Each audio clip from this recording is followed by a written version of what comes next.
Bismillahirrahmanirrahim. Alhamdulillah, wassalatu wassalamu ala rasulillah, Sayyidina Muhammad, wa ala alihi, wa ashabihi, wa man wala. Ibu-ibu, bapak-bapak, saudara-saudara sekalian, Assalamualaikum warahmatullahi wabarakatuh. Sejarawan dari barat pada abad ke-17 sering mengatakan bahwa seeing is believing. Untuk dapat mengetahui dan mempercayai sesuatu, kita dituntut untuk melihat secara langsung. Tapi pernahkah kita berpikir lebih dalam bahwa apabila kita melihat dan hanya mengandalkan pada panca indera, seperti mata misalnya, mata akan menyimpulkan sesuatu yang tidak jarang keliru dari kebenaran yang sesungguhnya. Bintang yang nun jauh di sana akan terlihat kecil, lebih kecil dibanding matahari, lebih kecil dibanding bumi. Tongkat yang masuk ke dalam kolam akan terlihat bengkok, padahal sejatinya tongkat itu adalah tongkat yang lurus.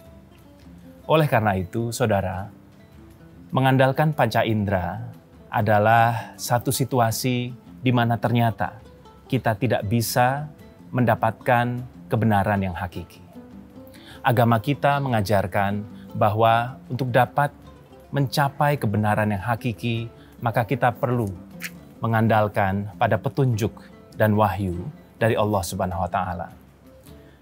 Firman Allah Subhanahu wa Ta'ala dalam surat An-Nur ayat ke-35 memberikan ilustrasi yang sangat cantik, yang sangat indah tentang bagaimana kita semestinya memadukan akal dan spiritual dalam menempa dan juga menjalankan kehidupan. A'udzubillahi minasyaitonirrajim. Bismillahirrahmanirrahim. Allahu nurus samawati wal ard. Mathalu nurihi kamishkatin fiha misbah. Allah pemberi cahaya kepada langit dan bumi. Perumpamaan cahayanya seperti sebuah lubang yang tidak tembus, yang di dalamnya ada pelita besar. Dalam ayat ini yang begitu indah, Allah menegaskan bahwa segala sesuatu yang ada di bumi dan ada di langit, termasuk di dalamnya cahaya, adalah bersumber dari Allah. Dan penting untuk kita ketahui, saudara, bahwa ayat Amthal, ayat perumpamaan yang memberikan ilustrasi kepada kita tentang makna kehidupan, tentang bagaimana mestinya kita menjalankan hidup sebagai manusia. Karena ini adalah ayat perumpamaan, begitu banyak tafsir yang diuraikan oleh sejumlah ulama dalam kaitan dengan ayat ini.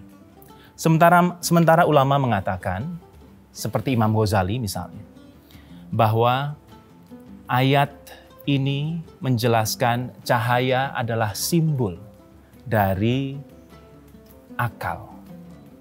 Akal kita apabila berjalan seperti cahaya, yang itu cahayanya sekecil lilin, maka cahaya itu akan mudah tertempa angin dan kemudian mati. Apabila lilin ibarat cahaya tadi, kita berikan satu tabung, kalau dalam bahasa lain kita kenal dengan semprong, maka cahaya itu akan terjaga, tidak terhempas dari angin. Tetapi apakah lilin bertahan lama? Maka kalau kita tarik lebih dalam, lilin ini tidak akan bertahan lama. Seiring dengan waktu, dia akan habis dan kemudian cahaya itu akan padam. Bagaimana kalau lilin ini kemudian kita ganti dengan sebuah pelita, di mana di dalamnya, di bawah pelita itu, kita akan mampu untuk memberikan minyak. Minyak yang juga minyak terpilih, bukan minyak yang sembarangan, bukan minyak yang kemudian justru membuat asap hitam dari cahaya yang dihasilkan. Al-Quran dalam hal ini mengatakan bahwa pelita yang ada di dalam tabung kaca, dan tabung kaca itu bagaikan bintang yang berkilauan, yang dinyalakan dengan minyak dari pohon yang diberkahi, yaitu pohon zaitun yang tumbuh tidak di timur dan tidak di barat. Maknanya begitu indah, saudara, bahwa cahaya ini adalah cahaya yang kemudian akal sebagai cahaya tadi harus dilandasi dengan minyak. Menurut Imam Ghazali, minyak ini adalah wahyu. Wahyu adalah Al-Quran, As-Sunnah.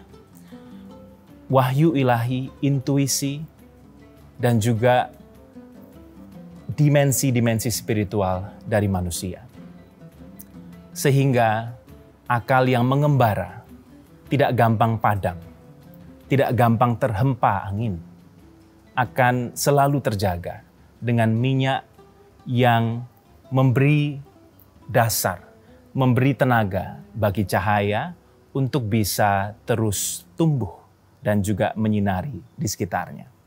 Lebih lanjut, ayat ini juga mengatakan bahwa yang minyaknya hampir-hampir menerangi walau tidak disentuh oleh api. Dan tadi dikatakan minyak ini diambil dari minyak zaitun yang tidak tumbuh di barat dan tidak tumbuh di timur.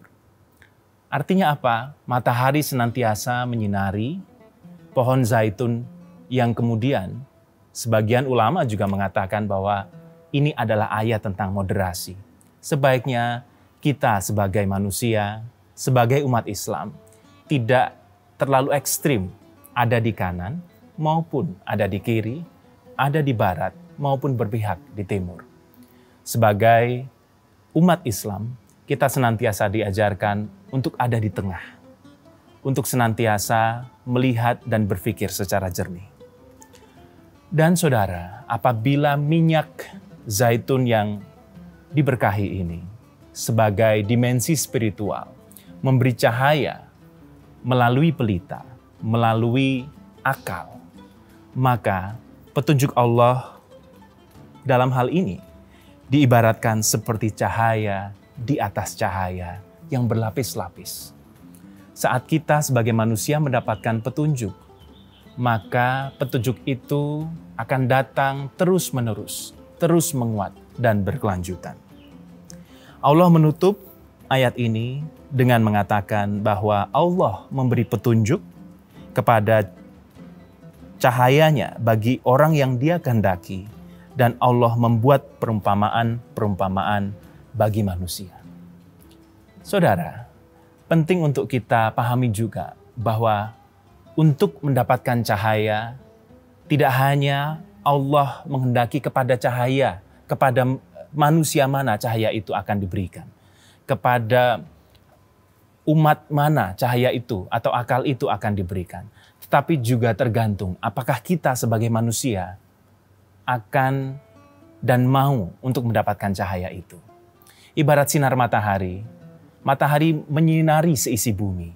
Tetapi kalau kita ada di dalam rumah, kalau kita ada di dalam sebuah gedung, maka kita akan tidak mendapatkan cahaya matahari.